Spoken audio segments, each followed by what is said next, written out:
नमस्कार दोस्तों, स्वागत है आप सबका आज के सेशन में। दोस्तों, आज का हमारा टॉपिक है बीडीएस का स्कोप क्या है, बीडीएस में फ्यूचर में क्या स्कोप है और बीडीएस करके कोई बेनिफिट है नहीं है। बहुत सारी क्वेरीज हैं, बहुत सारे स्टूडेंट्स के क्वेश्चंस हैं कि सर बीडीएस करना चाहिए नहीं करना चाहिए, अगर एमबीबीएस नहीं मिलता है तो क्या हम बीडीएस करें या हम एमबीबीएस अब्रॉड के लिए जाएं, क्योंकि इंडिया में जो बजट है एमबीबीएस का वो हम अफोर्ड नहीं कर सकते, तो क्या हम बीडीएस कर लें या हम बीएमएस कर लें। इस वीडियो में हम डिस्कस करेंगे कि बीडीएस हमें करना चाहिए या नहीं करना चाहिए, करना चाहिए तो कहां से करना चाहिए, और इसी टॉपिक पे डिटेल में डिस्कस करेंगे। वीडियो स्टार्ट करने से पहले आप सभी से रिक्वेस्ट है, चैनल को सब्सक्राइब कर लीजिए, जिससे कि कोई भी लेटेस्ट अपडेट नोटिफिकेशन आएगा तो आप तक तुरंत पहुंचेगा, जो कि आपकी काउंसलिंग के लिए काफ़ी हेल्पफुल होगा। काउंसलिंग से रिलेटेड कोई भी जानकारी चाहिए तो आप हमारे ऑफिस विजिट करिए। हमारा ऑफिस दिल्ली एनसीआर फरीदाबाद में है और कोलकाता में है। जहां भी आप रहते हो आप वहां के नज़दीकी हमारे ऑफिस में विजिट करके जानकारी ले सकते हैं। तो दोस्तों, स्टार्ट करते हैं आज का टॉपिक। देखिए, अगर हम बीडीएस की बात करते हैं तो बीडीएस में जो फीस है प्राइवेट कॉलेजेस की वो सिर्फ 2 लाख, 3 लाख, 3.5 लाख ऐसे साल की फीस है, जो कि भारत जैसी कंट्री में बहुत सारे ऐसे लोग हैं जो अफोर्ड कर सकते हैं।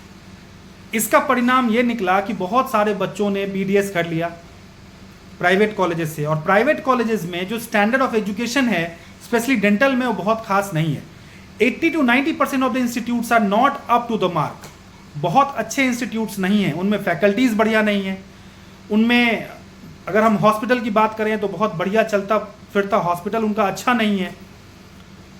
तो चूंकि 2-3 लाख रुपए फीस सभी अफोर्ड कर सकते हैं तो सबने डेंटल कर लिया, और भीड़ बहुत ज़्यादा हो गई और पेशेंट्स कम है, जिसकी वजह से कंपटीशन बहुत ज़्यादा हो गया, और जिसकी वजह से इसका नाम मार्केट में थोड़ा सा खराब होने लग गया कि डेंटल करने के बाद तो काम ही नहीं है, डेंटल करने के बाद आप क्या करेंगे, आपको बहुत ज़्यादा अच्छा ऑप्शन डेंटल है नहीं। बट अकॉर्डिंग टू मी, अगर आपको एमबीबीएस नहीं मिलता है और आप प्राइवेट एमबीबीएस अफोर्ड नहीं कर सकते हैं और आपका सपना है कि आप डॉक्टर बनना चाहते हैं, तो BDS is not a bad option. In fact BDS is a good option. अगर आपको सरकारी कॉलेज मिलता है, it's one of the best. आप करिए बीडीएस, बेधड़क करिए। बशर्ते एक बात का ध्यान आपको रखना होगा कि 4 साल पढ़ाई करनी होगी, मेहनत करनी होगी। अगर आप ढीले पड़ जाते हैं कि ठीक है एडमिशन ले लिया है, होता रहेगा, चलता रहेगा, आप एक्सपेक्ट कर रहे हैं कि कॉलेज आपको डॉक्टर बनाएगा, कॉलेज आपको काम सिखाएगा, या अगर आप अपने दोस्तों की तरह बिहेव करते हैं जो आपके साथ आपके बैच में हैं, तो आप बहुत अच्छे डेंटल डॉक्टर नहीं बन पाएंगे। एमबीबीएस की सिर्फ डिग्री है आपके पास तो आप अच्छा कमाएंगे, बट डेंटल में, आयुर्वेदा में अगर आप काबिल हैं तो आप अच्छा कमाएंगे। तो आपको डेंटल करने में कोई परेशानी नहीं है, चाहे आप गवर्नमेंट से करिए चाहे प्राइवेट से करिए, बशर्ते उस 4 साल को आप अपना 100% एफिशिएंसी दीजिए। चाहे कॉलेज से सपोर्ट मिले, चाहे आपको सेल्फ स्टडी करना पड़े, चाहे ऑनलाइन आपको सपोर्ट लेना पड़े। आजकल ऑनलाइन तमाम तरह के प्लेटफॉर्म्स हैं जो आपको हर एक सब्जेक्ट के बारे में जानकारी देता है, हर एक सब्जेक्ट का लेक्चर आपको ऑनलाइन अवेलेबल हो जाएगा। तो बाय हुक और बाय क्रुक आपको इस बात पे ध्यान देना है कि आप एक तो काम सीखें और आप अच्छे से 4 साल मेहनत करके पढ़ाई करिए, जिससे कि आप पीजी गवर्नमेंट निकाल पाएं। अगर आप कम से कम यूजी अगर प्राइवेट से भी कर रहे हैं तो पीजी आप गवर्नमेंट निकाल पाएं। क्योंकि देखिए, अगर हम अच्छे से इसको सोचें, इस बात को फोकस करें कि एमबीबीएस करने के बाद अगर कोई ऑप्थेल्मोलॉजी लेता है पीजी में तो वो आंखों का ही डॉक्टर है ना।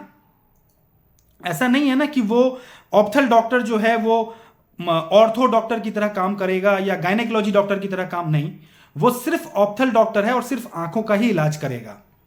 कोई साइकेट्रिस्ट है तो वो साइकेट्रिस्ट का ही काम करेगा। तो पर्टिकुलर स्पेशलाइजेशन तो एमबीबीएस करने के बाद भी आपको लेना ही है। बस इसमें फर्क ये है कि स्पेशलाइजेशन आपका अभी से स्टार्ट हो जाएगा, आप डेंटल फील्ड में चले जाएंगे। अगर आप आगे चल करके पीजी करते हैं तो पीजी करने के बाद जो स्कोप है वो आप असिस्टेंट प्रोफेसर बन सकते हैं, जितने भी डेंटल कॉलेजेस हैं वहां पे आप अपना क्लिनिक सेटअप कर सकते हैं। अगर आपने काम सीखा है तो पेशेंट्स आपके पास आएंगे। हर शहर में 1 से 2 ऐसा कंसल्टेंट होता है डेंटल में जिसके पास इतना काम होता है कि उसके पास टाइम नहीं है, 1 घंटे का भी टाइम नहीं है उसके पास, और अपॉइंटमेंट्स 1-1, 2-2 महीने से लेना पड़ता है। और ऐसे भी लोग हैं जिनके पास काम नहीं होता। सब कुछ डिपेंड करता है आपके टैलेंट के ऊपर में। तो अगर मैं कंपेयर करूं इनको पैरामेडिकल कोर्सेज के साथ या फिर दूसरे कोर्सेज के साथ, बी फार्मा या फिर बीएससी या फिर हम कोई लैब कोर्सेज के साथ, तो देखिए उन कोर्सेज में जॉब की सिक्योरिटी हो सकती है कि जॉब आपको मिल जाए तुरंत 25, 30, 35 हजार रुपए की। बट उन कोर्सेज में आप बहुत लंबी छलांग नहीं लगा सकते, आपका प्रोफाइल चेंज नहीं होता। आप डेंटल करके एक डॉक्टर तो हैं, आप डॉक्टर तो हैं, आपके नाम के पीछे डॉक्टर तो लगेगा। दूसरी बात, अगर आप काबिल हैं तो आपको काम भी मिलेगा, आप पैसा भी अच्छा कमाएंगे। हां, जॉब का बहुत ज्यादा स्कोप डेंटल में नहीं है, बट अपना क्लिनिक सेटअप आप कर सकते हैं। अगर आप काबिल हैं तो आपके पास पेशेंट्स भी आएंगे, आप असिस्टेंट प्रोफेसरशिप के लिए जा सकते हैं, और आप सेल्फ डिपेंडेंट हैं, आपको किसी कंपनी पे डिपेंडेंट होने की जरूरत नहीं है। पीजी में आप, आजकल बहुत सारे डिपार्टमेंट्स हैं जिसमें पीजी में आप बहुत अच्छा कर सकते हैं। पीजी में अगर आपने गवर्नमेंट सीट निकाली तो हर स्टेट में एक ही गवर्नमेंट कॉलेज है जहां पे कि बीडीएस भी है या फिर एमडीएस भी है या फिर जो मास्टर्स हैं वो कोर्सेज हैं, क्योंकि हर स्टेट में एक ही कॉलेज। जैसे हरियाणा की बात करूं तो पीजीआई रोहतक में है सीट्स, तो पीजीआई रोहतक तो टॉप क्लास कॉलेज है, वहां पेशेंट लोड भी है, वहां सब कुछ है। यूपी में किंग जॉर्ज मेडिकल कॉलेज में है। तो ऐसे ही हर स्टेट में एक टॉप क्लास कॉलेज होता है जहां पे कि आपको पीजी में सीट मिल सकता है, या अगर आप यूजी में भी सरकारी कॉलेज लेते हैं तो वो कॉलेज आपको मिलता है। तो डेंटल करने में मेरे हिसाब से कोई परेशानी नहीं है, बशर्ते आपको इस बात का ध्यान देना होगा कि आपको मेहनत करनी होगी।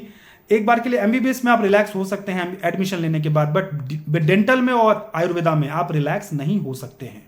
आपको 4 साल तक लगातार मेहनत करनी होगी, आपको इंटर्नशिप में भी पूरी मेहनत करनी होगी।